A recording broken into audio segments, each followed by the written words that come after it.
Level 1, the collector. The envelope is already waiting on your desk. No return address. Just a hotel keycard and a time written in black marker. 11:30 p.m. 3 weeks ago, you were running background checks for a private investigations firm in Chicago. Divorce cases. Insurance fraud. Boring work. Then you found something you were never supposed to see. A city councilman moving money through offshore charities tied to gambling accounts. You reported it internally.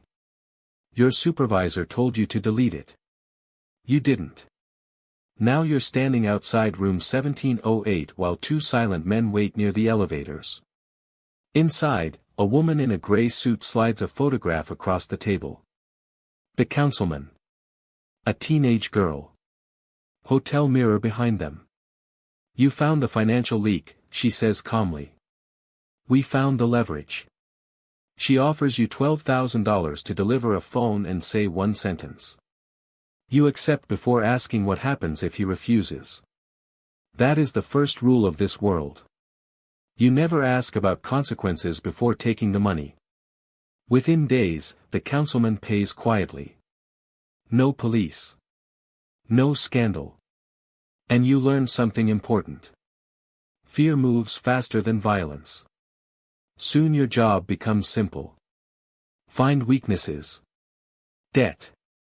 Affairs. Drugs. Hidden accounts. Everyone has something.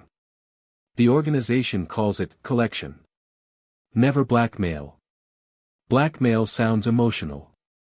Collection sounds professional. Level 2, the handler. The governor's aide locks the office door before speaking. That tells you everything immediately. People only lock doors when they already know they're compromised. He spends 7 minutes explaining how his family cannot survive exposure. How little he knew. How much he can pay. Then you place the evidence on the desk. Bank transfers. Escort payments. Surveillance photos from Miami. His hand starts shaking instantly. You don't threaten him. Threats are amateur behavior. You simply explain the structure. Monthly payments.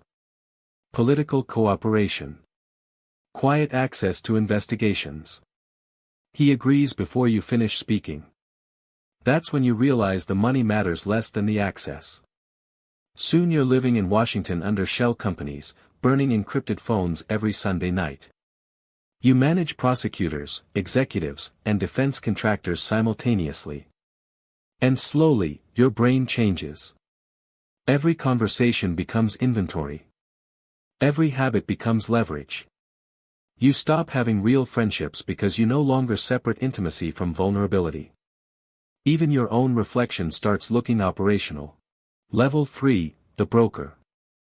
You land in Zurich carrying encrypted drives hidden inside your suitcase lining. One contains financial records tied to an energy minister. Another contains surveillance footage involving a banking executive. The third contains insurance. Always insurance. This level is different. Collectors gather leverage. Handlers maintain pressure. Brokers trade influence itself. Now you negotiate between institutions powerful enough to erase investigations, destabilize markets, or destroy entire corporations. The scale changes your thinking. A compromised senator is valuable. A compromised energy minister is priceless. You broker silent agreements between billionaires, corporations, and state-connected investors using information that would collapse every side publicly if released. Nobody trusts anyone. That's why you matter. You become fluent in invisible transactions. A delayed regulation in Europe exchanged for deleted evidence in Singapore.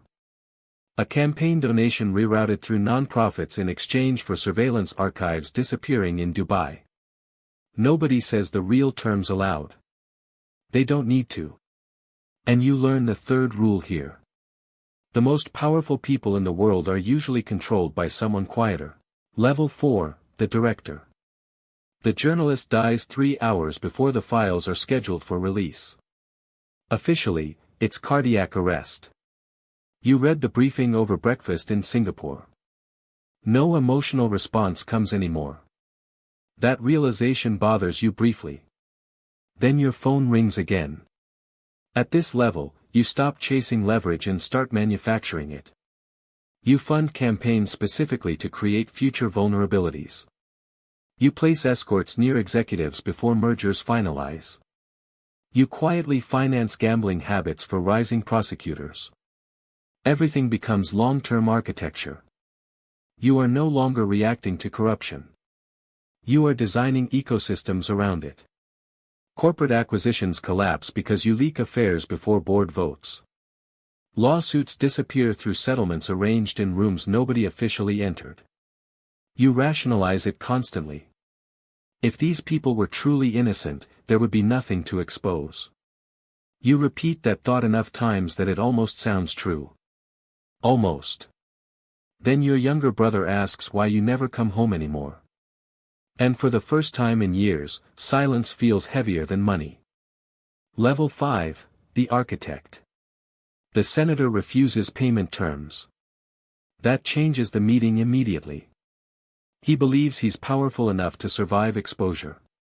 That makes him dangerous. You people overestimate fear, he tells you. No, you reply quietly.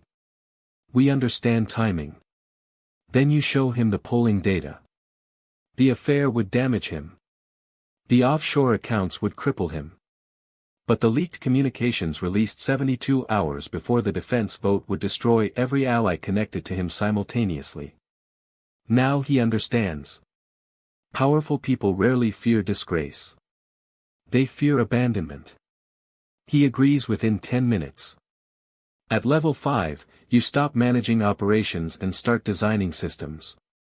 Election cycles are modeled years in advance. Deadman protocols automatically release files if certain members disappear. Presidents quietly shift policy positions because of pressure campaigns you engineered years earlier. Investigations disappear before they begin. You stop thinking in days. You think in leveraged timelines. 5 years. 10 years. Generational compromise. And somewhere during that transformation, you stop remembering who you were before all of this started. Level 6, the chairman. They clear the restaurant before you arrive. Not for security. For privacy. The finance minister waits alone near the back wall while operatives pretend not to watch. Officially, your organization does not exist. But entire governments quietly depend on the stability it provides. That is the final evolution of corruption. Eventually the disease becomes infrastructure. You oversee operations touching intelligence agencies, multinational corporations, organized crime groups, and sovereign wealth funds simultaneously. Nobody controls the machine completely anymore. Not even you. But you understand enough of it to maintain balance. Balance becomes your obsession. Too much pressure collapses systems. Too little invites rebellion. You authorize scandals strategically now. A mayor exposed in Argentina to distract from banking legislation in Europe. A celebrity scandal manufactured to bury military procurement fraud. You no longer care about morality. Only equilibrium. And that realization arrives quietly one night while reviewing surveillance files connected to government ministers. For a moment, guilt surfaces. Then it passes. Faster than it should. Level 7, the ghost. Nobody uses your real name anymore. Most of your own organization has never seen your face. You spend months moving between identities and safe houses across Europe and Asia. You own nothing directly. No homes. No accounts. No traceable assets. Estimated net worth, hundreds of millions. Meaningless. At this level, wealth stops feeling like freedom. It feels like evidence. 3 assassination attempts occur within 14 months. A poisoning. A car bomb. A cyber attack linked to executives you compromised years earlier. You survive because everyone fears the same thing. The archives. Decades of secrets tied to governments, corporations, royal families, and intelligence agencies. If you disappear unexpectedly, everything releases automatically. Entire governments would fracture under the weight of it. So they keep you alive. That becomes the cruelest irony of all. You achieve total protection only after becoming too dangerous to kill. Level 8, the custodian. You wake up at 4:13 in the morning because a server in Reykjavik fails authentication. That single notification moves markets before sunrise. Emergency calls arrive within minutes. A prime minister's office. A cartel intermediary. A private military executive. All asking the same question indirectly. Is the system secure?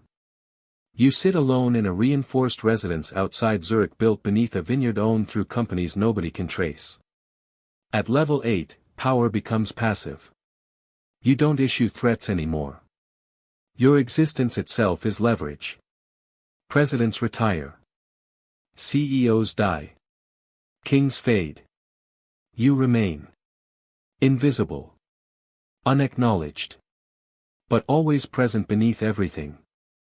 And the cost finally reveals itself completely. You cannot trust affection. You cannot call your family.